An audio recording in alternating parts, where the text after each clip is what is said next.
a sealed hymn book, a vanished heir, a testament no one was meant to find. Welcome to the Mysterious Casebook. I am your host, Michael. I'm always amazed by this brilliant community. Drop a comment and let me know where you're tuning in from. Hearing from you makes these mysteries even more rewarding. Thank you for being here. Now, let's open the hymnal and uncover what was hidden inside. The golden evening sun filtered through the high-arched windows of St. Mildred's Church, casting warm rays upon rows of polished pews, flickering across hymnals neatly stacked for the coming Sunday service.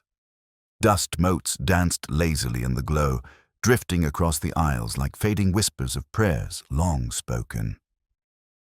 It was the sort of June evening the village of Nether Woodbury excelled at. Mild, floral-scented, and deceptively peaceful. The church choir, a gathering of 15 earnest voices ranging in both pitch and social class, was rehearsing the final lines of the harvest anthem. The organist, Mr. Giles Witherton, a man with impossibly thick spectacles and a rather gloomy constitution, played with dutiful precision if not great inspiration. From the back pew, Miss Marple sat quietly, her knitting tucked into a handbag beside her. She wasn't a member of the choir, nor had she any intention of becoming one. She'd once confessed to finding her own voice a weapon of accidental destruction, but she enjoyed attending rehearsals. People forgot themselves in rehearsals and said things they might not say over a formal tea. And Miss Marple had long ago learned that truth fluttered best in unguarded conversation. At the front of the church, standing beside the altar rail, was Mrs. Cora Bradstone, choir mistress and recent widow of the much-revered Canon Lionel Bradstone, who had passed suddenly 3 months prior. With her upright posture, veiled hat, and stern expression, Cora carried the manner of one who had become accustomed to leading, not asking. "All right, sopranos, once more from 'And Heaven Shall Hear,' please." "You're sliding again," she commanded, her voice clipped and exacting. Several members of the choir exchanged weary glances. Frida Lonsdale, a plump young woman with a tendency to blush under pressure, nervously cleared her throat. But before the note could be struck, the heavy oak door at the rear of the church creaked open. Everyone turned. It was Mr. Edward Snettisham, the village solicitor, buttoned up, narrow-faced, and perpetually pale. He removed his hat and paused, momentarily disoriented by the sound of music fading into tension. "Terribly sorry to intrude, Mrs. Bradstone," he said, stepping forward. "I've just come from your cottage. It's regarding Canon Bradstone's will." Cora's face, always composed, shifted slightly. Not quite a flinch, but her chin tilted downward, her lips pursing with careful deliberation. "Oh?" she said. "I was under the impression the matter was already settled." Snettisham hesitated. "So, it seemed, but I've just received a supplementary document, found quite by chance by the verger, Mr. Cook, who was cleaning out the old hymnals in the vestry. It appears to be a testament written in Canon Bradstone's own hand, tucked into the hollowed-out center of a hymnal titled "Praise the Light Everlasting." Rather ingenious hiding place, really. A murmur ran through the choir. Miss Marple, quite unnoticed in the pew's shadows, tilted her head slightly, her expression unreadable. "And what?"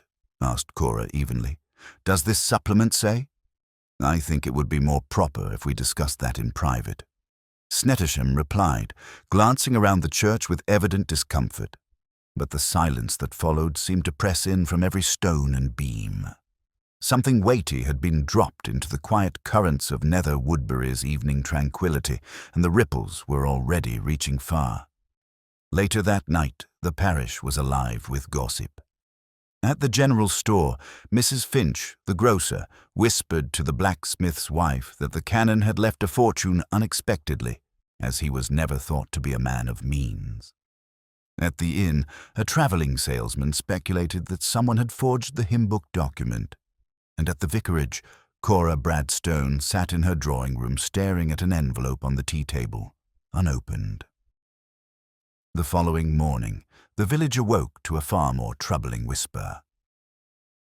Mrs. Cora Bradstone had not come down to breakfast. She was found by her maid, still seated in her chair, a cup of untouched cocoa at her side. Dead. And in her lap are torn pages from a hymnal, smudged with ink. Miss Marple, who happened to be enjoying a morning stroll near the vicarage garden, heard the screams and arrived even before the constable. Her blue eyes took in the scene with quiet attention. Something was off. The untouched cocoa, the disordered side table, the hymnal, of course. But it was the expression on Cora's face, calm, not startled, that caught Miss Marple's curiosity. And curiosity, she knew from long experience, was often the beginning of truth. With death cloaked in sanctity and a will hidden in sacred pages, Nether Woodbury's peace had been shattered. And Miss Marple, mild of manners but sharp of mind, was already at work, though no one had asked her. Not yet. By 10 o'clock that morning, the news of Mrs. Cora Bradstone's sudden death had travelled from the vicarage to the furthest hedge of Nether Woodbury. No telephone pole nor newspaper could rival the sheer efficiency of village gossip when stirred by scandal. And scandal, it most certainly, was an unexpected death following an unexpected testament, all within 24 hours. In the polished-fronted tea-room just off the High Street, Mrs. Emmeline Pratt poured 2 cups of Assam and leaned forward toward her companion, the formidable Mrs. Lestrange, widow of a colonel and owner of an excessively sharp tongue. "I dare say," murmured Mrs. Pratt, stirring her tea, with unnecessary fervour, that whatever that solicitor found must have been rather shocking. Imagine hiding a will inside a hymnal, in the church no less. Mrs. Lestrange gave a tight nod, adjusting the fox fur collar that had seen better winters. Highly irregular. And suggestive. The canon was a methodical man, hiding things in holy books. Well, it reeks of guilt or shame, or perhaps caution. The dead are seldom tidy when it comes to secrets. At the far end of the room, Mr. Jonathan Trigg, a retired tobacconist with an unfortunate fondness for snuff, leaned over his walking stick to add, "They say she looked quite peaceful. Not a hair out of place, not a sign of pain. Like she simply drifted away." "Drifted?" scoffed Mrs. Lestrange. She was barely 60 and in rude health. "One does not drift out of this world without cause, Mr. Trigg. Cocoa doesn't kill unless stirred with something stronger." At that very moment, Miss Marple entered the tea-room. She wore a pale lavender blouse under her navy coat and carried a handbag that had once belonged to her Aunt Letitia, who, incidentally, had passed under suspicious circumstances in 1912. Miss Marple was fond of the bag. Its clasp was difficult, but the inner lining was quite useful for concealed notes. She offered polite greetings as she sat at her usual table, ordered a scone with marmalade, and opened a slim volume of devotional essays. But of course, she was not reading. The talk around her shifted ever so slightly. Not silenced, just muffled. Miss Marple had that effect. People rarely suspected she was paying them the kind of attention that unspooled secrets. And secrets, Miss Marple knew, were very much at play. By midday, Constable Merrow, a well-meaning young man who blushed at the sight of any determined woman over 50, arrived at the vicarage bearing a folded sheet of paper and a puzzled expression. He found the village doctor, Dr.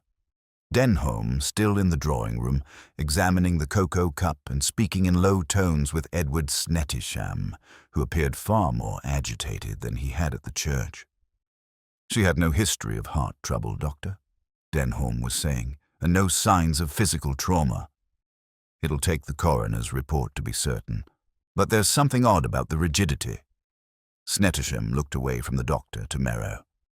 "Constable." Merrow removed his hat. "Sir, if I may, the choir mistress, Mrs. Bradstone, was overheard speaking rather loudly after choir practice last week." "It's not my place to repeat gossip, but you will," murmured Dr. Denholm dryly. Yes, well, she'd argued with Mr. Felix Willoughby, the organ tuner, something about betrayal and rights being stolen. It didn't make sense at the time, but now Snettersham's jaw tightened. Felix Willoughby, he's the one who tuned the organ last Thursday, correct? Yes, sir. Works up in Lonsdale, but comes down once a month. Has he left town? Not yet, said Merrow. He's staying with the organist, Mr. Witherton. Snettersham closed his notebook. Good. Let's speak with him before the coroner arrives. Elsewhere, the small greengrocer's at the corner of Dovecote Lane was busier than usual. Customers didn't come so much for apples as they did for updates. Behind the counter, young Nancy Brimley rang up purchases while trying to make sense of what she'd overheard. I served Mrs. Bradstone just yesterday morning, she told a customer who leaned conspicuously close. She bought figs. Said they were for a new pudding recipe. Nothing strange about her at all, except what? Asked the customer, barely pretending to select carrots. Nancy lowered her voice. She asked if we stocked arsenic. The customer gasped. Arsenic? For garden use, she said, to keep the moles away. But still. In the afternoon, Miss Marple made her way to the churchyard. She walked with a measured pace, her eyes flickering not just across gravestones, but to the vestry door, the vicarage chimney, and the leaning sundial where pigeons sometimes perched. She found the verger, Mr. Cook, a mild-faced man in his 60s with unusually nimble fingers, polishing the brass on the lectern. Miss Marple, he said cheerfully. Taking your usual walk, are you? Yes, she said. And I was just thinking what a clever fellow you are, Mr. Cook. To find a hidden will inside a hollow hymnal takes some doing. Cook smiled sheepishly. Truth be told, I was restacking them when one felt lighter. Thought it might be moth-eaten. I nearly threw it out, but something inside rattled. And you read it? I did, yes. Not all of it, mind you, but enough to see it was written by Canon Bradstone. Remarkable, Miss Marple said softly and paused. Did he write it recently? There was a date in February of this year, only a few weeks before he passed. The strange thing is, there was another will done officially months earlier. This one contradicts that, I'm told. And do you know who benefits under this newly discovered one? Cook hesitated. Not exactly, but there were a lot of pages. More than just property division, there was something confessional about it. Miss Marple nodded slowly. Thank you, Mr. Cook. That's quite helpful. By evening, the village had settled into a kind of wary silence. The shadows grew long across the rose hedges and stone fences, but talk had not ceased. It had merely gone behind curtains and under gas lamps. At the vicarage, the coroner had removed Cora's body. The hymnal page that had lain in her lap had been bagged and sent away. Miss Marple, sitting quietly by her fireplace with a cup of hot milk, allowed her thoughts to drift. There were too many strands already. A hidden will, a second death, a choir mistress with enemies, and that word from the grocer, arsenic. Such a rare substance nowadays, too heavily regulated to buy on a whim. And yet something still didn't feel quite right. It wasn't the dramatic gesture of the will, nor even the suddenness of Cora's death. No, it was the peaceful look on her face. The look, Miss Marple thought, of someone who expected to die, or someone who had made peace with the idea because they knew exactly why it was coming. She closed her eyes. The hymn hummed faintly in her memory. Praise the light everlasting. And with it, a strange dissonant note lingered, quiet and sharp, like a cracked bell that no one noticed until it rang too late. The morning after Cora Bradstone's death dawned silver and soft, with a damp mist clinging to the cobbles and hedgerows of Nether Woodbury. The postman's boots splashed quietly along the lane, and the chimes from St. Mildred's Tower rang out with an unusually solemn cadence, echoing over a village still rumbling beneath its surface. Inside her cottage on Old Mill Road, Miss Marple had taken an early breakfast of toast and rosehip jam. As the kettle began to whistle, she folded the Northshire Gazette, whose front page was already dated and too distant to be of help, and turned instead to her own mental ledger. There were 2 will documents, one official and the other secret, one public and one concealed inside the pages of a hymn book. And one of those documents had potentially cost Cora Bradstone her life. She dressed carefully in a dove-gray cardigan with matching gloves and a fine straw hat decorated with a ribbon the shade of hyacinths. People often underestimated one when one looked tidy but unremarkable. Miss Marple found this worked rather nicely in her favor.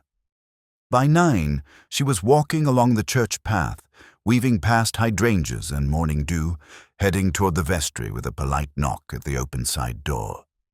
Inside, the scent of furniture polish mingled with incense and old paper. The brass candle holders gleamed as the lace altar cloth had been freshly pressed. Mr. Giles Witherton, the organist, was there, adjusting sheet music and wiping his glasses on a fraying handkerchief. "Miss Marple," he said with a surprised blink, "you startled me. Forgive me, my hearing isn't what it was." "Not at all, Mr. Witherton. I simply thought I'd return a hymnal I borrowed last month, though I dare say it's not the only one that's been passed around lately." Witherton gave a stiff smile. "Yes, extraordinary business, isn't it? That will be hidden in one of the old books. Makes one wonder what else may be tucked away inside these walls." Miss Marple offered a nod, setting the hymnal gently on the table near the window. And poor Mrs. Bradstone. Such a sudden end. She did seem rather composed at rehearsal, did she not? "More forceful than usual, if anything," Witherton replied, his fingers twitching at the edge of his cuffs. "Though I suppose anyone who's recently been handed unexpected news might be a little fraught." "You believe she knew what was in the hymnal?" "I suspect she guessed," he said, turning toward the window. She was no fool. Cora had a knack for sniffing out disruption. She could sense it like storm. Whether Miss Marple's eyes scanned the rows of music stacked neatly against the shelf. "And Mr. Willoughby? He's still staying with you?" "For now," said Witherton. "He was meant to leave yesterday, but with all that's happened, well, the trains can wait. He's in the back garden now, tuning the portable harmonium. Can't seem to sit still. I wonder if I might speak with him." Witherton hesitated for a moment before nodding. "He's not particularly social, but yes, go ahead." Down the path behind the vestry, just past the rose hedge. Miss Marple thanked him and made her way outside, the grass soft underfoot, until she came upon a small wooden bench. Seated on it, a slender man with thinning hair and dark smudges beneath his eyes was carefully adjusting the screws of a well-worn harmonium. Felix Willoughby did not look up as she approached. "It's awfully early for hymn tuning, Mr. Willoughby," she said gently. He flinched slightly, then sat up straighter, offering her a narrow glance. "Miss Marple, is it? I've seen you at rehearsals." "Yes, I attend now and again. I find one can learn a great deal when people think they're not being watched." Willoughby let out a dry laugh. "Sounds ominous." "Not at all. Observing is not the same as judging. I only ask because I understand there was a disagreement between you and Mrs. Bradstone last week." His hands paused on the instrument. "Is that what people are saying?" Only those voices were raised, and voices, as you must know, carry quite clearly in a church. He sat back, looking away toward the ivy-covered wall. "Cora believed her husband had promised something to me. An arrangement. I tuned the church organs across the county, but this one, St. Mildred's, meant something to me. I'd known Lionel Bradstone for years. He said there would be a provision in his will. And there wasn't? Not in the one read aloud last month," he said bitterly. "She accused me of lying, said I was sullying his memory. And yet," Miss Marple said quietly, "a second testament appeared. Hidden, handwritten." Willoughby didn't respond for a moment. Then he said, "If it mentioned me, I wouldn't know. I never saw it. But Cora did. I could tell. She came back from the solicitor's office like a thundercloud. She said I'd regret it. Miss Marple gave a gentle nod. And do you? He looked at her with tired, red-rimmed eyes. Number because I didn't do anything wrong. She thanked him softly and left him there with the harmonium, listening as he struck a discordant note that hummed in the still air. By mid-afternoon, Edward Snettisham was hunched over his desk, his fingers tapping furiously on his ink blotter. The New Testament had yet to be made public. Its implications, however, were already making waves. There were rumors now fierce and multiplying, that the second will give money to someone scandalous, that it revoked inheritances, that it contained confessions, and that last whisper concerned him most of all. He turned toward the sealed envelope containing the document. It had been taken in by the authorities pending investigation, but he'd read it. It didn't just name new beneficiaries. It recounted a sin, a betrayal, and someone in the village had reason to fear its contents more than most. That evening, Miss Marple dined alone. The stew was lamb and barley, the fire was crackling, and the ticking of her grandfather's clock filled the silence with slow comfort. She read from a book she did not finish, stared at a letter she did not send, and considered the threads weaving through the story. Cora Bradstone had known about the will. She'd seen something in it that frightened her. She died hours later, too quickly, too cleanly. Felix Willoughby had a motive. So perhaps did others. But guilt, Miss Marple thought, is not always about gain. Sometimes it is about the dread of what might surface. She lit a lamp, set aside her reading, and looked out the window into the darkness curling around Nether Woodbury. In quiet places, people often forget their secrets. But Miss Marple knew better. Secrets were never gone, only sleeping, and someone in the village had just heard their stir. By the third day, the village of Nether Woodbury had all but crowned its first suspect. Felix Willoughby, organ-tuner, outsider, and man of few alliances, had unwittingly been cast in the role. His quarrel with Cora Bradstone had not gone unnoticed, nor had his peculiar refusal to leave the village after her death. It didn't help that he was often seen at odd hours, walking the lanes alone, pausing in front of shuttered cottages, or gazing too long at the churchyard gates. "Mark my words," said Mrs. Cribbin, who sold embroidery threads and scandal in equal measure. "He's hiding something. That sort always is." Constable Merrow, eager to demonstrate initiative, had indeed taken Mr. Willoughby in for a gentle round of questioning at the station house. No charges were laid, but whispers fluttered through the streets like laundry caught in a sudden gust. At the same time, the contents of the hidden will were beginning to leak. One of Snettisham's clerks, a young man with unfortunate sideburns and a fondness for speaking out of turn, had confided to his sweetheart that the document not only altered the financial distribution of Canon Bradstone's estate, but also named several beneficiaries who'd been entirely absent from the First Testament. Among them, reportedly, was Miss Daphne Greer, and here was the second ripple in the pond.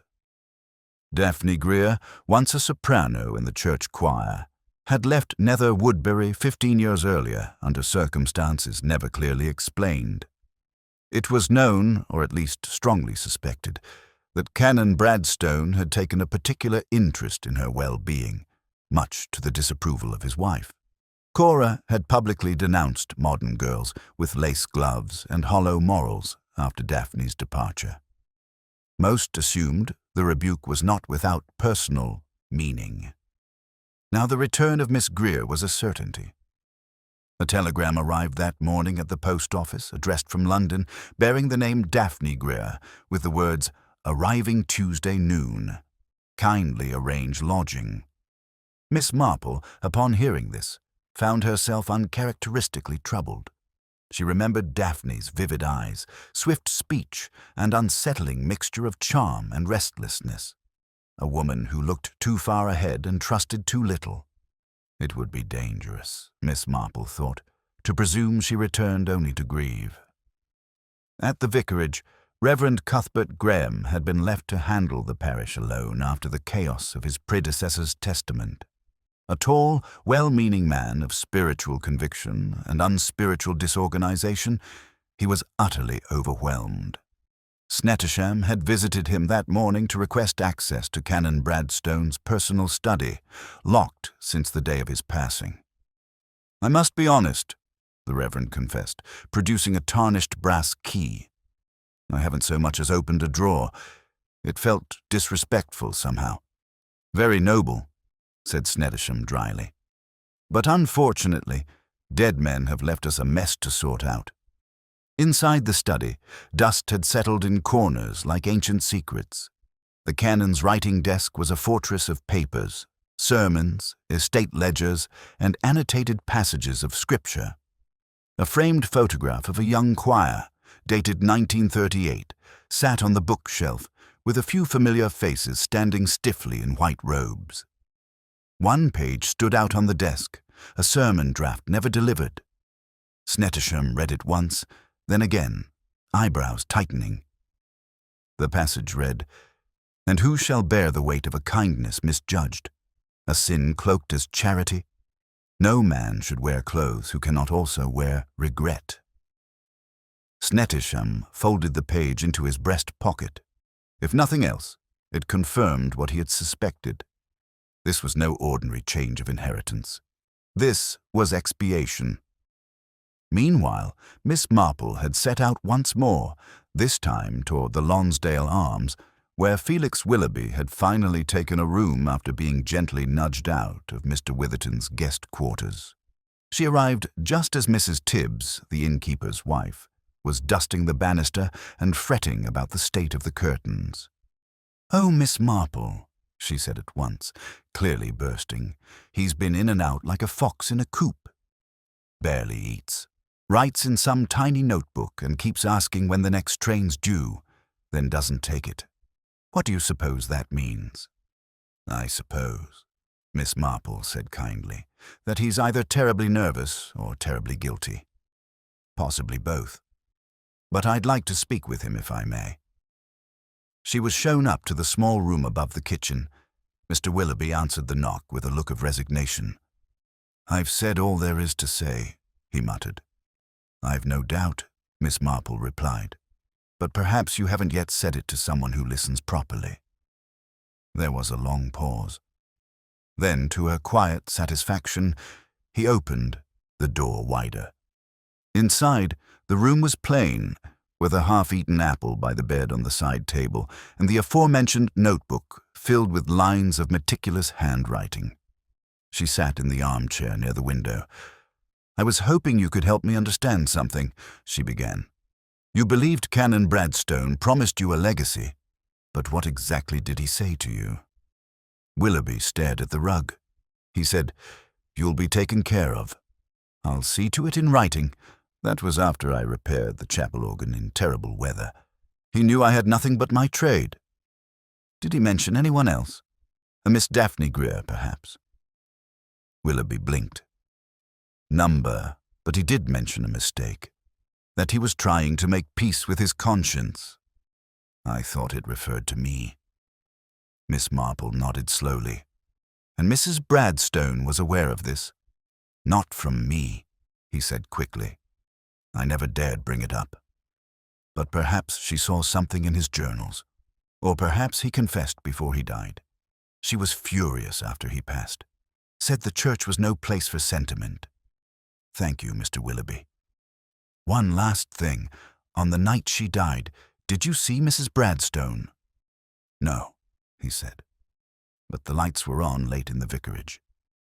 And I thought I saw someone leaving through the back garden gate around midnight. Slim figure. Quick. But I couldn't say who." That was enough to prick Miss Marple's attention. She left the room with a soft word of thanks, a head full of questions, and one persistent thought. If Willoughby was the obvious suspect, it was perhaps because someone wanted him to be. And in Nether Woodbury, those who looked the guiltiest were often just the easiest targets. Real guilt, she knew, wore a gentler face and whispered behind lace curtains when no one else was listening. The train from London arrived at Nether Woodbury's tiny station with an unceremonious hiss, disturbing the otherwise drowsy platform where a few pigeons and one nosy gardener had been the only prior occupants. At exactly noon, Miss Daphne Greer stepped down from the carriage. Time had reshaped her, though not wholly. She was no longer the fresh-faced soprano in white lace gloves who had once charmed the choir stalls and raised eyebrows among the more traditional matrons of the village. Now she was poised, elegantly dressed in a dove-gray travel coat, her face more striking than pretty, with the faint air of someone who had learned how to defend herself quietly but thoroughly. The innkeeper's boy, Thomas, had been sent to fetch her. He stood beside her valise like it might explode, eyes wide. "Miss Greer," he asked, "I was told to bring you to the Lonsdale Arms." "Thank you," she said, voice low and carefully measured. "I remember the way. Just help with the bag, won't you?" She did not ask about the choir, nor the church, nor the weather. She walked with long, silent strides that suggested a woman coming not to revisit memories but to reckon with them. Miss Marple, meanwhile, had just finished, speaking with Mr. Cook again, the verger who had discovered the hidden testament. They stood once more in the vestry, though this time the shadows seemed thicker, the space more watchful. "It's not important," Mr. Cook had said with a shrug, rubbing at a spot on his collar. "Only when I was restacking the hymnals did I notice one of them, apart from the hollowed one, had a page folded at the corner. Strange thing, really. Like someone meant to mark it." "Was it one of the newer books?" asked Miss Marple, her voice mild. "No, as old as the rest. Binding cracked, but the page folded well. I didn't think much of it until now." "Do you remember which hymn?" "I do. Number 142, Those Secrets Lie in Shadowed Grove." Miss Marple did not smile, but her eyes glinted. "Could I see it?" Cook disappeared into the storage closet and returned a few moments later with the hymnal in question. As he placed it into her hands, a small sliver of linen thread fell from its spine. She opened the book gently, careful not to further disturb the brittle pages. Hymn 142. Those secrets lie in shadowed grove. She read the first line silently. Those secrets lie in a shadowed grove. The dawn shall bring their truth to light. No grave conceals what love once wrote. No silence keeps a wrong from sight. Poetic, yes. But it wasn't the words themselves that intrigued her. It was the fact that this hymn did not appear in any of the other hymnals she had examined over the years. "Was this edition a one-off?" she asked. "Likely printed locally decades ago," said Mr. Cook. "We've used mismatched sets ever since the old publisher folded." Miss Marple gently closed the book, tucking the loose thread into her glove. "Thank you, Mr. Cook. This has been most helpful." Meanwhile, Edward Snettisham found himself at the Lonsdale Arms, seated stiffly across from Daphne Greer, who had requested an audience under the pretense of legal clarity. They met in the small private parlor, away from prying eyes, though the inn's waitress conveniently lingered in the hallway with an empty tray for nearly 15 minutes. "I understand," Daphne said, removing her gloves with quiet care, "that my name was mentioned in a recently uncovered testament." Snettisham tapped the table once, then folded his hands. "It was. And am I to be told the terms?" "You will be, yes. But I must inform you that it has not yet been authenticated. The inquest into Mrs. Bradstone's death has created a delay." Daphne nodded. "Of course. I heard. She was found dead the day after the testament was discovered," Snettisham added, eyes narrowing slightly. "You knew her well once?" Daphne's expression did not change. "I knew her distantly. Her disdain was never subtle. And the canon—" At this, Daphne paused. "He was kind to me. That is all I will say. People will wonder why you were named in the document." She leaned back. then let them wonder. I am not here to satisfy gossip. If you are implying that I had reason to harm Cora Bradstone, you will find your suspicion quite wasted." "I imply nothing," said Snettisham, though his tone said otherwise. "But I do need to know where you were 3 nights ago." "3 nights ago?" she repeated. "I was in London at the Westbourne Club. Several people saw me. You may verify it." "I intend to." The room grew colder then, as if her civility had frozen into distance. "I don't want the money," Daphne said suddenly.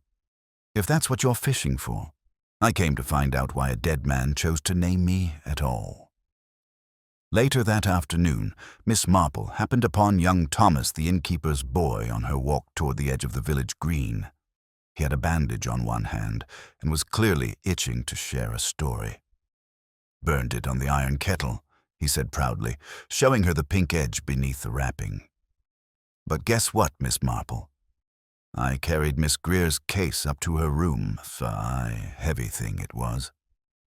"Oh, a woman with many things must have lived many lives," Miss Marple replied. "Did she seem different to you?" Thomas considered this.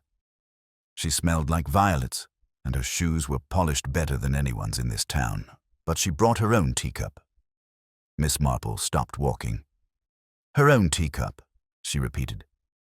"Yup. Wrapped in a scarf. Put it on the table straight away. She said she'd only drink from that." Now that was curious. Miss Marple thanked him and continued walking, but her mind was already miles ahead. Who brought their own teacup to an inn? Someone who didn't trust what was already set out for them. Someone who believed that something as simple as a cup could be a weapon or a trap.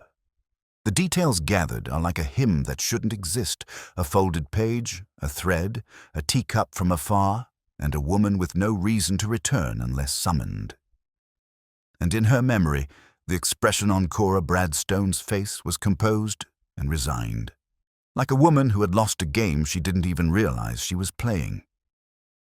The sun broke through the clouds late that Thursday afternoon, casting golden light across the hedgerows and warming the tiled rooftops of Nether Woodbury. But the warmth in the air did nothing to soothe the tension that had settled over the village. People smiled a little too tightly.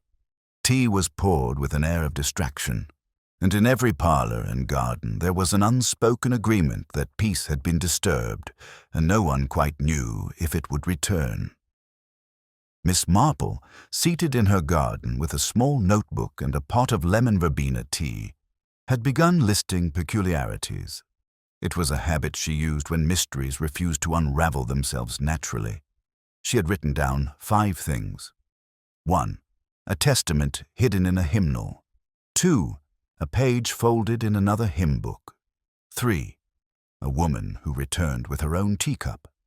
4th. A quarrel heard days before a sudden death. 5. A thread, literal and figurative, unraveling at the edges.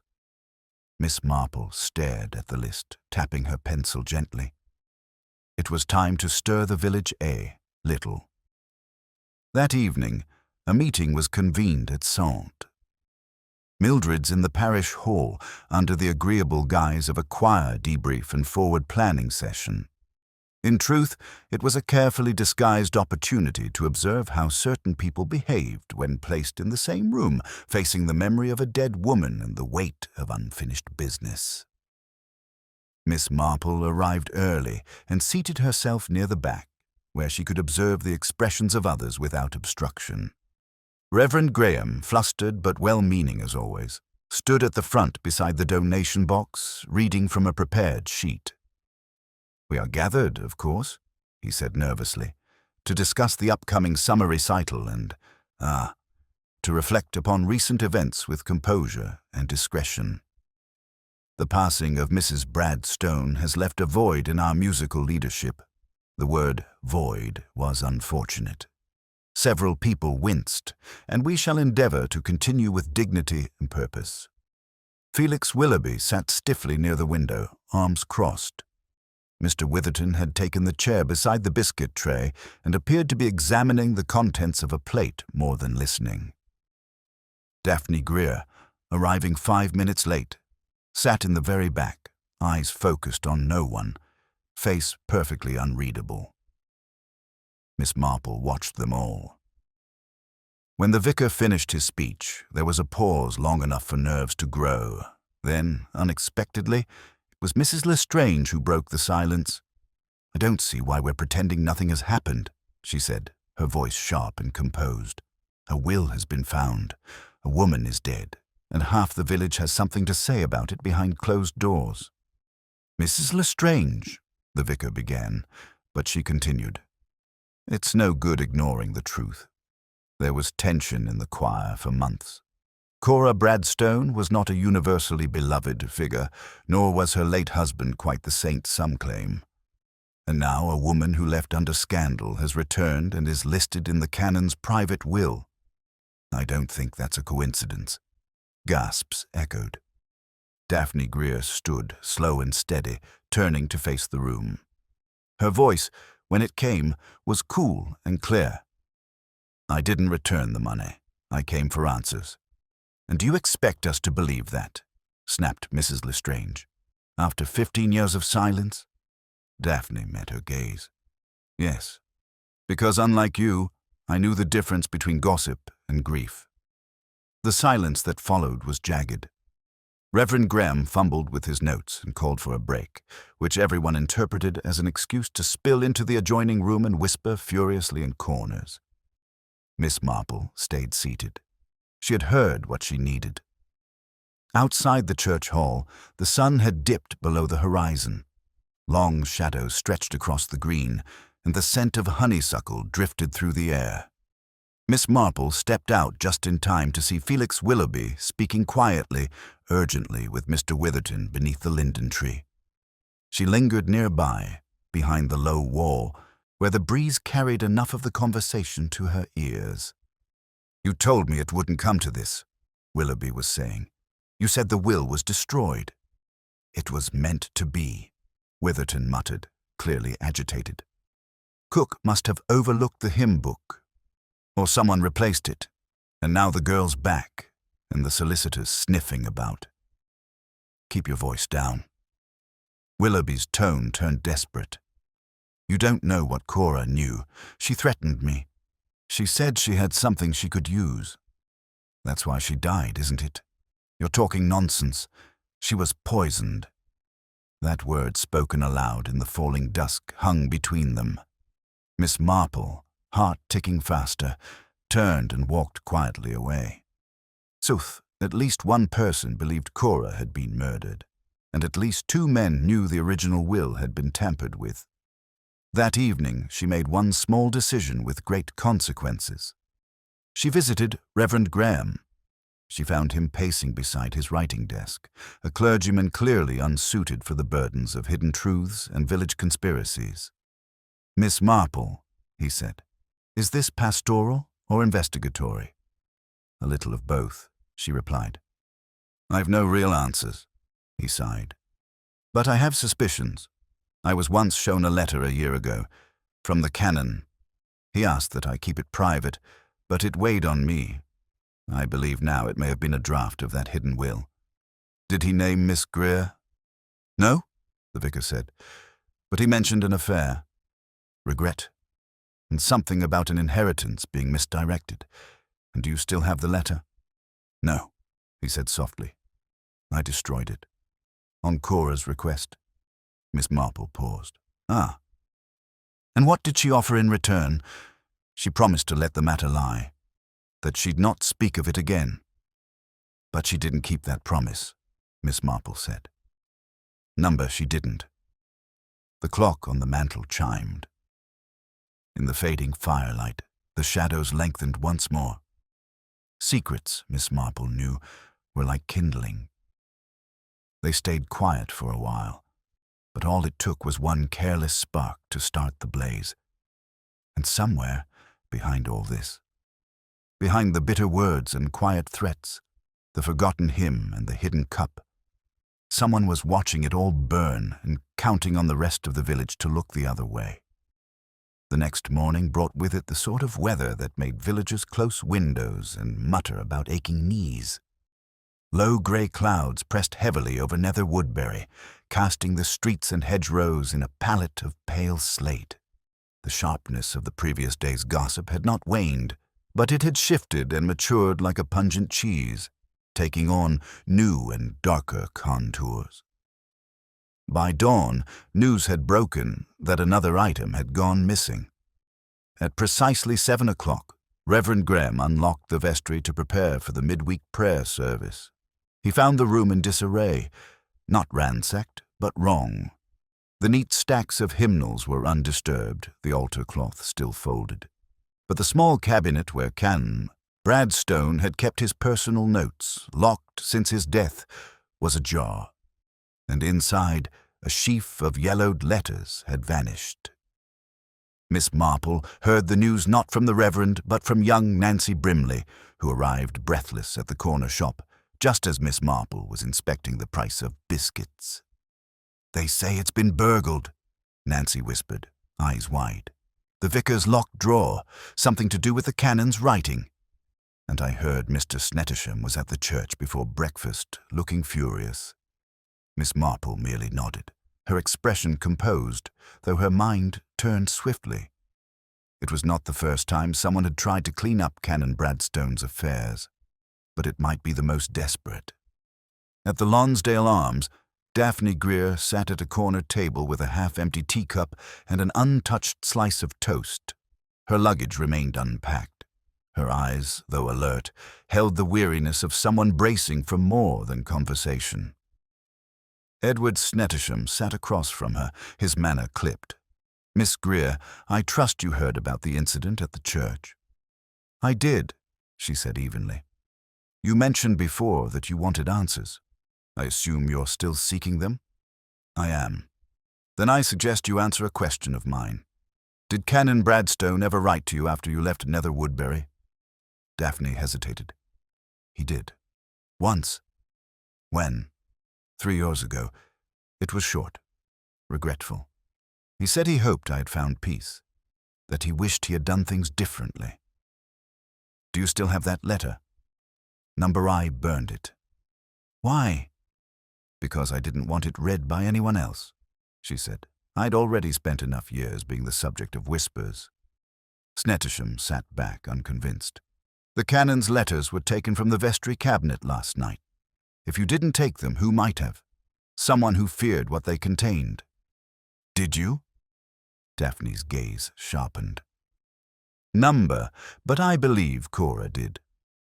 Elsewhere, in a house draped in the sweet scent of drying lavender, Miss Marple penned a short note to Dr. Denholm, requesting a quiet word. She met him later at the rear entrance of his practice, where the scent of disinfectant mingled with the fading perfume of garden roses. "Miss Marple," he said, adjusting his spectacles, "I can't say I've ever conducted an investigation with the benefit of knitting patterns and herbal teas." "I find both quite grounding," she replied. "I suppose you want to know whether I've received the coroner's preliminary report, if you would be so generous." Dr. Denholm glanced about, then leaned slightly closer. "Cora Bradstone's death wasn't natural. I was almost certain from the first, but the report confirmed it. Poison administered through ingestion, specifically digitalis." Miss Marple nodded once. "Derived from foxglove. Correct, quite potent if administered in quantity. The dose she took was fatal, but slow-acting enough to make her feel fatigued, maybe dizzy. She wouldn't have suspected, and it would have blended well into cocoa, would it not?" "Yes, especially if sweetened." "Would it be possible," Miss Marple asked thoughtfully, "to extract digitalis from a tincture, or dried leaves?" "Certainly. But it's not an easy process. It requires some knowledge of herbs." "Or access to someone who had it," she murmured. Dr. Denholm tilted his head. "Are you thinking of someone in particular?" "Not yet," she said, though in truth her suspicions had begun to sharpen. Cora Bradstone, domineering and fiercely protective of her late husband's legacy, had clearly discovered something in the hymn book testament that unsettled her, perhaps even threatened her. But had she tried to suppress it, or had she merely delayed the inevitable? More importantly, who had decided she could not be allowed to speak? At midday, a peculiar thing happened. A letter, unsigned and postmarked from within the village, was delivered to Reverend Graham. The envelope contained a single slip of paper, typed on an old machine. It read, "She knew about the second letter. That's why she died. Ask the man who tunes the harmonium."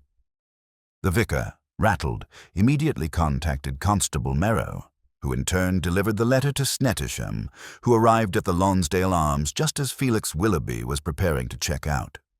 "I've been patient, Mr. Willoughby," Snettisham said, "but it seems someone believes you have more to say." Willoughby, pale and visibly trembling, said nothing. "The note implicates you in the matter of the canon's second letter, a letter Cora may have found." "I didn't kill her," Willoughby croaked. "Then explain why someone believes you had a motive." Willoughby sat down heavily on the edge of the bed. "Because I was the one who found the second letter, not the one in the hymnal. The other one was sealed and addressed to the Bishop of Norchester. It was tucked inside the organ maintenance book. Where is it now?" "I burned it," he said, "the day after I found it." Snettisham inhaled sharply. "You destroyed evidence, sir." "It wasn't about the will," Willoughby whispered. "It was about Daphne.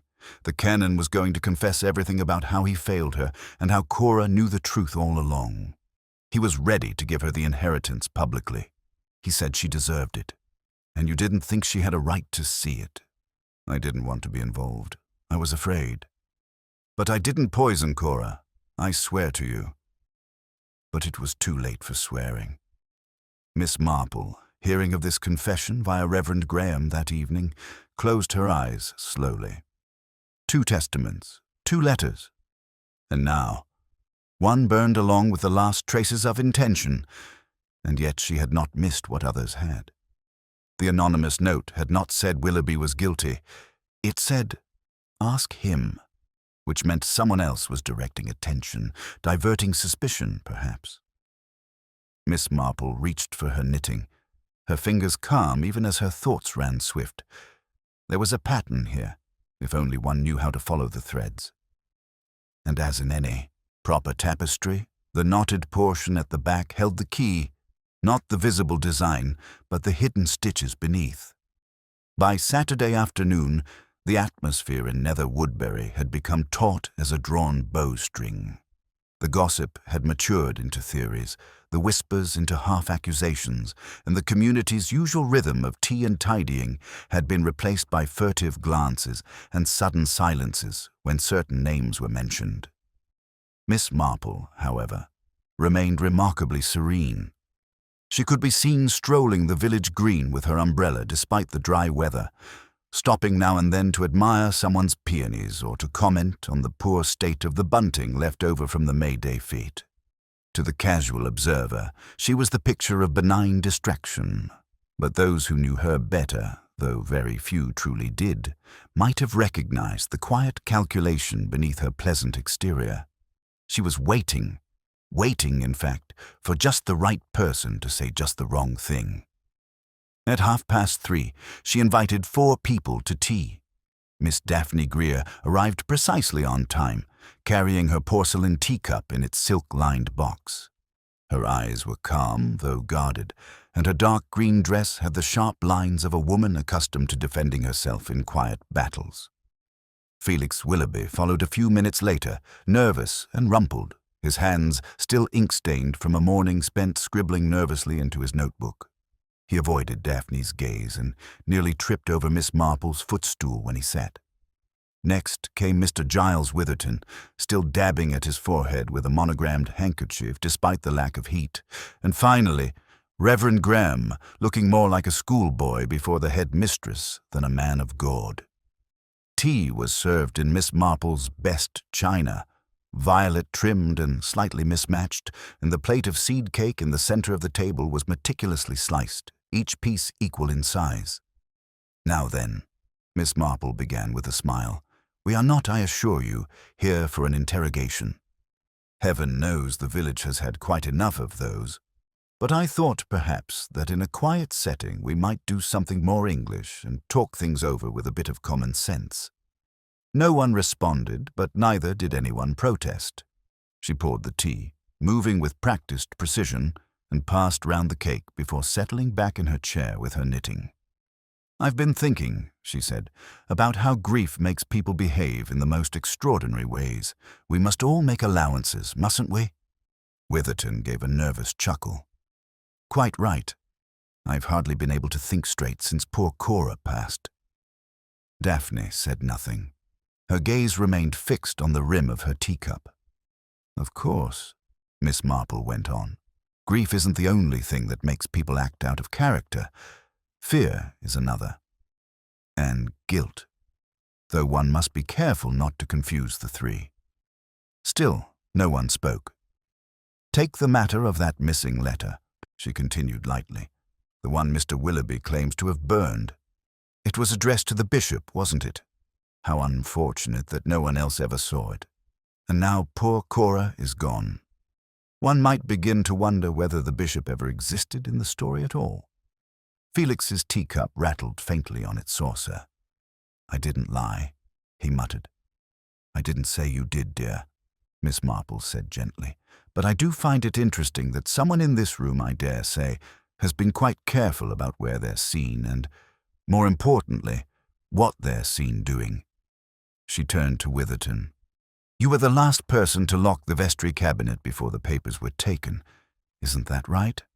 Witherton flinched. "I suppose I might have been, but it wasn't locked properly.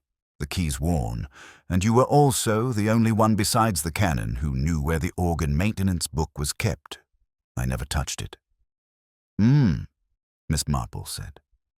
"Strange, then, that Mr. Willoughby found the second letter inside it, or claimed to." Daphne set down her cup. "This isn't getting us anywhere." Miss Marple nodded slowly. "Perhaps not. Or perhaps we've nearly arrived." She rose and walked to the sideboard, where an envelope sat beneath a small porcelain figure of a shepherdess. "I came across something," she said, picking it up. "Just yesterday. Tucked in the back of one of the hymnals. Not the hollowed one, mind you. One of the older editions. It was sealed, unmarked, but inside was a single page, no more than a fragment of a longer letter. And on it, in Canon Bradstone's hand, were the words, 'She will not forgive. But I must write it down. The girl deserves the truth, even if it ruins everything else.'" The room fell utterly silent. Felix paled. Daphne leaned forward slightly. Breath caught. Miss Marple turned to the vicar. "You said Cora asked you to destroy a letter. Was it this one?" Reverend Graham nodded slowly. "It might have been. I never read the whole thing. She said it was nonsense. Ramblings. And I trusted her." "How very understandable," said Miss Marple. "After all, Cora Bradstone had always been a formidable presence. Sharp of tongue, ruthless in the defense of her husband's memory. But I think that memory hid more than it revealed. Don't you, Mr. Witherton?" Witherton blinked. "What are you implying?" "I'm saying," Miss Marple said gently, "that Cora knew. She knew about the affair. She knew about the child." A sharp intake of breath from Daphne. "She wasn't concerned about inheritance," Miss Marple continued. "She was concerned about the scandal, about legacy, about control. When she read that testament, she saw her grip slipping. So she did what she always had, and she took control. She confronted someone. And then she died." Felix spoke then, his voice barely above a whisper. "But I didn't poison her." "I know," said Miss Marple. "That's what troubled me. Because the person who poisoned her had to know the symptoms of digitalis. I had to know how to do it subtly. And that point is not to you." Her gaze turned back to Witherton. "You were a pharmacist's assistant before you became an organist, weren't you? In Coventry, during the war. Witherton's face froze. No one remembers that, he said quietly. I do, Miss Marple said. It was in a footnote of the church ledger. You filled in prescriptions after the chemist's son was conscripted. You would know exactly how to extract foxglove, and you would know precisely how much would be fatal, but not immediate. Willoughby stood abruptly, knocking his teacup over. You, Giles. It wasn't supposed to happen like that, Witherton muttered. I only meant to frighten her. Just a little. Make her feel ill. She was going to ruin everything, Lionel's name, the choir, and the parish. I couldn't let her destroy what he built. Daphne's face had gone ashen. You killed her to preserve a lie. She was going to expose me, Witherton snapped. She found the letter I'd hidden, the real one. I couldn't let it reach the bishop, not after all this time. He sank into his chair, trembling. Miss Marple's voice remained steady. It's over now.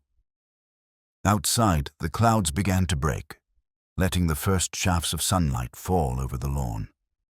Inside the parlor, no one moved. The truth finally hung in the air like incense after a funeral. By the time Constable Merrow arrived at Miss Marple's cottage, summoned with a calmness that belied the gravity of the moment, the tea had gone cold, and Mr. Giles Witherton sat slumped in the armchair as though every stitch of air had been drained from his lungs. Felix Willoughby paced by the fireplace, wringing his hands, while Daphne stood near the window with her arms crossed tightly over her chest, her jaw clenched. Reverend Graham hovered beside the sideboard, offering silent prayers between gulps of water. And Miss Marple, serene as a maiden aunt discussing the garden, sat quietly with her knitting in her lap, her needles paused mid-stitch. Merrow was pale when he heard the words. Poison. Hidden letters. A death meant to preserve, not love, but control. Witherton did not protest as he was gently led away, his head bowed and eyes hollow, murmuring something about music and duty and keeping things clean. The front door closed behind them with a soft finality. A silence followed that no one dared break. Miss Marple moved first, rising and clearing the tea things with the same steady hands that had just revealed a killer. As she returned to the parlor, she looked not at Daphne but at the Reverend. You'll need to make a statement, she said quietly, and explain what you knew. Graham looked lost. I only suspected. You had the opportunity to ask questions, but sometimes we avoid truth when it threatens our comfort. He nodded slowly, then rose. I'll go to the station, speak with Snettisham. When he had gone, the room narrowed again, leaving only Miss Marple, Daphne Greer, and the murmuring tick of the grandfather clock in the hall. Daphne turned at last. South, that's it then. Miss Marple raised an eyebrow. You sound disappointed. I suppose I thought the truth would feel more satisfying, that there'd be some triumph in it. Miss Marple poured fresh water into the kettle and returned to the sitting room, placing 2 clean cups on the table. There rarely is, she said. Truth is not a comfort. It's a mirror, and few like what they see. Daphne sat. Her poise, so carefully maintained since her arrival, began to soften. I didn't ask for any of this, she said, voice quieter. I didn't want money. I didn't come here for revenge. I only came because after all these years, I still didn't understand why he chose her over me. Miss Marple handed her a cup. You wanted him to admit it. I wanted to hear it in his own words. And he tried, Miss Marple said gently. The letter you never received. The testament is hidden in the hymnal. He tried to explain, but not soon enough. And not in the way you needed. Daphne's eyes filled with tears, but none fell. I was 19. He was married. I was foolish. But he made me believe that you were different. Daphne nodded. Miss Marple sat beside her. My dear, It's a story older than this village, older than the stained glass in the nave. Men make promises they cannot keep. Women bear the consequences in silence, and the world spins on. Cora knew. Yes, said Miss Marple, and in the end, she feared scandal more than justice. She believed the lie had more value than the truth. There was a long pause. Then, softly, Daphne asked, "What happens now?" "The will shall be read again," Miss Marple replied. "Properly, the real one, with the true beneficiaries, and the bishop will receive the remaining fragments of the canon's confessions." "And me?"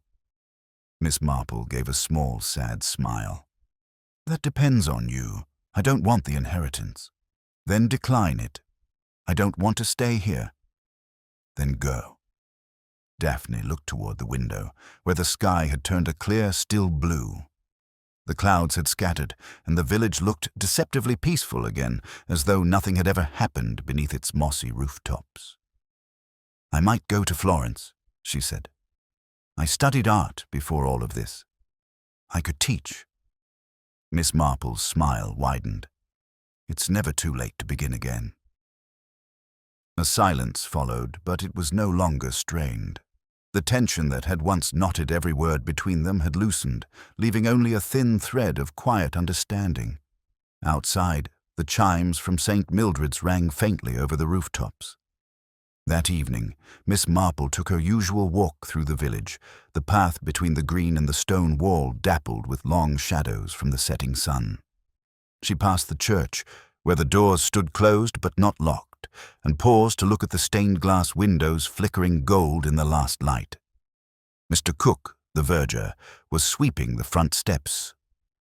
"Evening, Miss Marple." "Good evening, Mr. Cook. A fine sunset, wouldn't you say?"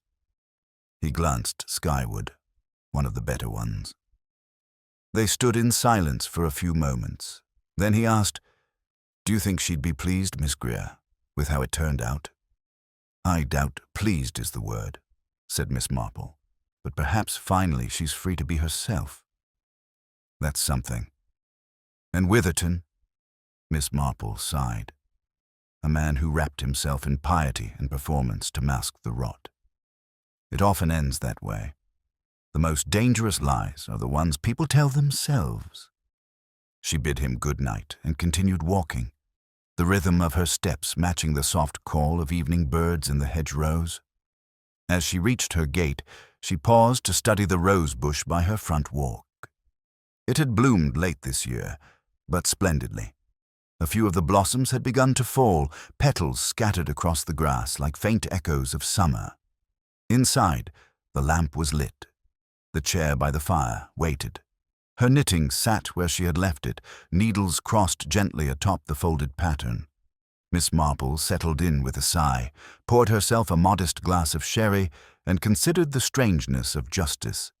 It came not with fanfare, but with whispered truths and broken facades. It came not to punish, but to unmask. And in the stillness of the evening, she raised her glass to no one in particular.